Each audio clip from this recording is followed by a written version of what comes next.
Edgar and Melissa say they gave their 3 sons everything. Growing up, the kids had a privileged life. We took vacations, we went to Europe. They didn't want for anything.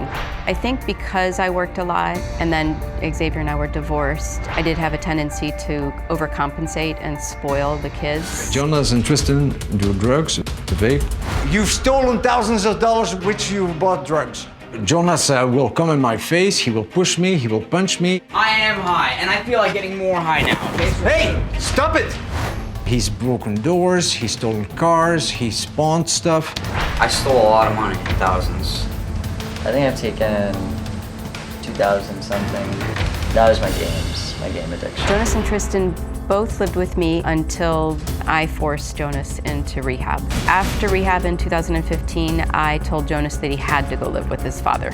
Tristan did live with me up until 2017. When Tristan loses a video game, he loses control and he can break things.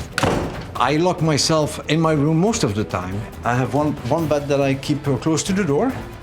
And then I have another bed right next to my bedroom. And then I have a foam bed right there. I feel like a prisoner in my own home. This is terrible. I don't know how to stop it. My dad is in his room because he's staging us, trying to make us look violent when we're not. We're passionate and we're pissed that we're not hurt. So we curse and we knock on the door. My brother likes to break things. My dad spends 10 to 13 hours in his room every day, but I'll be saying something to him, he's like, oh, I can't talk now, and you can't listen to a simple request. My dad is the one that's starting all of these fights. Stop! This is how it happens. I go out and I get my pot and I smoke. I get back, he's in the kitchen somehow. He comes up to me, in my face, he grabs my shirt. Oh, you're high! You're high! And he starts yelling at me and I'm like, yeah, okay, so what? What the Get off me.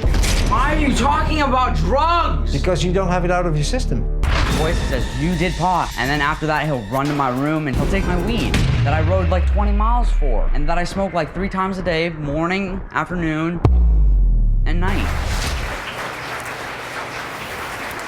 You know, one thing about life change is you got to stop doing the wrong thing before you can start doing the right thing.